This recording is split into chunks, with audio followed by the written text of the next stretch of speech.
자, 안녕하십니까. 평주에서 전해드리는, 오늘은 시간의 상한가 간 종목인 KCC 건설에 대해서 좀 얘기를 해보도록 하겠는데, 이 KCC 건설이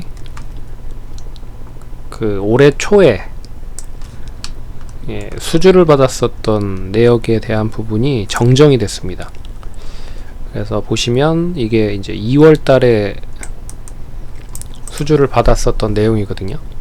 435억에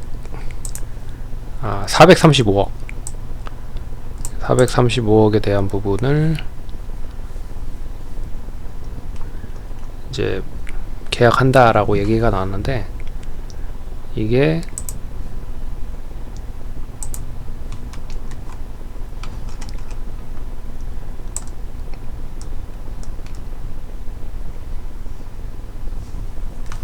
추가됐다. 그래서 단일 판매 공급 계약 체결이 8,814억, 엄청나게 늘었죠. 그래서 435억에서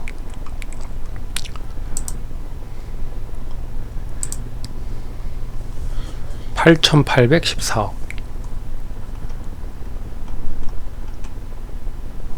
그래서 보시면 본건은 2023년 2월 24일 체결된 최초 공사 도급 계약의 변경 계약이며, 그러니까 원래는 아까 400억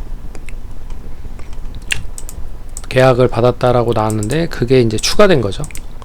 그래서 2월 24일 자율공시 제출에 대한 변경 계약 체결 시 계약 금액이 의무 공시 금액에 해당되어 제출하는 건임. 그래서 어찌됐든 2월 24일에 대한 부분이 추가적으로 됐다. 근데 이 매출액에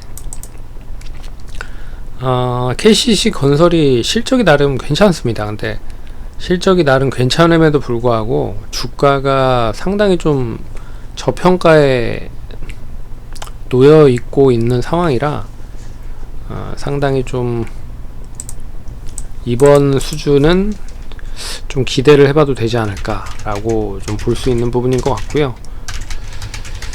그래서 시간외로 상한가를 갔다 라고 생각을 하시면 됩니다. 근데 이게 웃긴 거는 제가 봤을 때는 지금 이제 삼성전자가 이 계약 금액 자체를 늘린 거잖아요. 400억대에서 8천억으로 늘렸습니다. 435억에서 8천억으로 늘렸다 라고 하는 거는, 일단 반도체 쪽에 뭐 여기 이제 평택 사무 3동 신축공사라고 얘기가 나오긴 하는데, 결론적으로 평택의 이 P4 공장, 그리고 평택 2라인, 그러니까 3세대 10나노 관련된 부분, 파운드리 쪽 관련된 부분에 이제 투자가 본격화된다라는 부분으로 해석을 할 수가 있을 것 같아서, 어찌됐든 조금 더 이 반도체 쪽에 대한 투자가 좀 더 앞당겨지는 게 아닌가라는 생각이 있습니다. 그래서 어찌됐든 조금 더 가열차게 투자를 했다라는 뜻으로 보시면 될 것 같고, 2025년 12월 31일까지입니다. 그러면 24년, 25년, 2년, 올해까지 3년간이죠. 3년간 8,814억.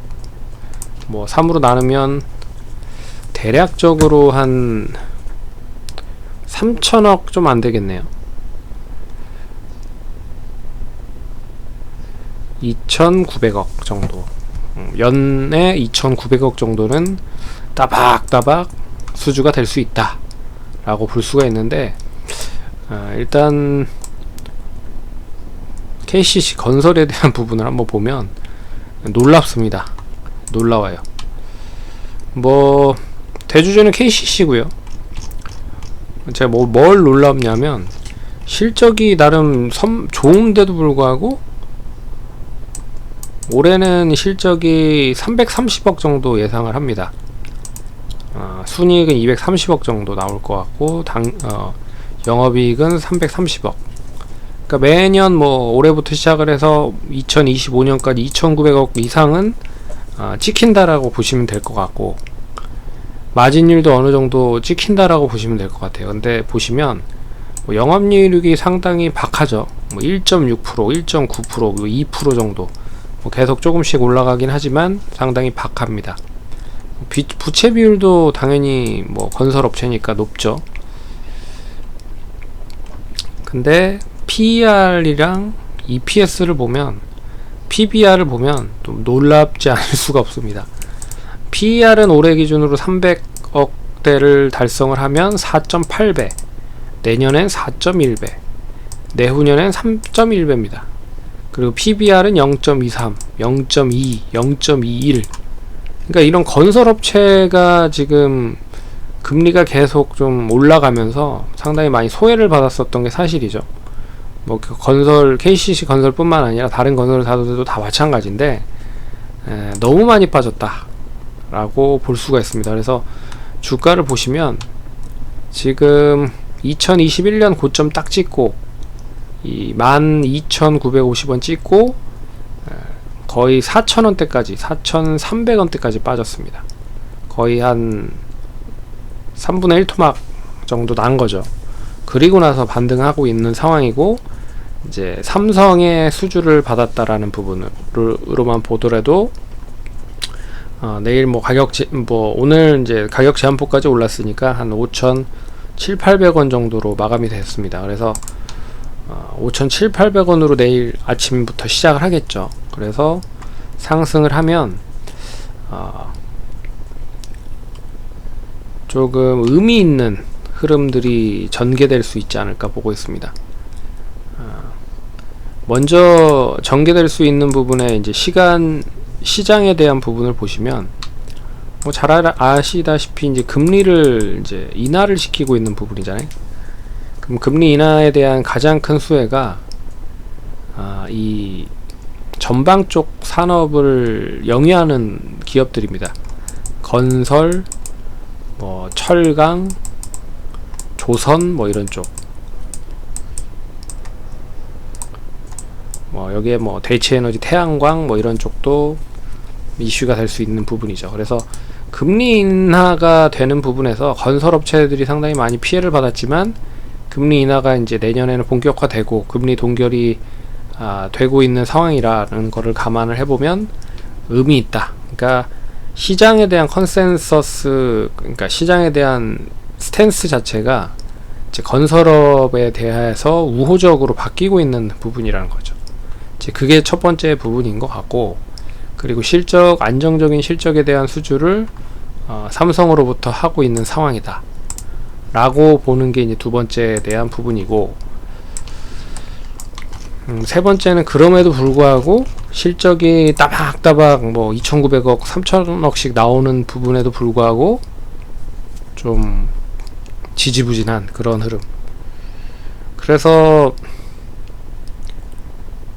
동사는 뭐 건축 사업이랑 분양 사업을 하고 있는 상황이고, 아파트 브랜드는 스위첸이라고 하는 그런 브랜드를 가지고 있는 상황입니다. 근데 KCC 자체가 그렇게 자리매김을 좀 못한 부분인 것 같아요. 그래서 아예 고급스러운 것도 아닌 것 같고, 아예 뭐 중저가 브랜드 이 대중적인 것도 아닌 것 같고, 뭐 이것도 아니고 저것도 아니고 하는 부분이라 조금 좀 갈팡질팡 하는 부분들이 없지 않아 있는데, 어찌됐든 이번 이제 공장에 대한 부분을 만든다라고 하는 부분은 의미가 좀 있다 라고 볼 수 있습니다. 그래서 혹시라도 이제 들고 계신 분들은 뭐 PER 기준으로 10배만 쳐도 지금 뭐 EPS가 1,000원 정도잖아요. 1,100원이니까 10배만 쳐도 만원이에요. 예. 그래서 예전에 11,000원, 12,000원까지도 갔는데, 만원까지 가면 10배 밖에 되지 않는다.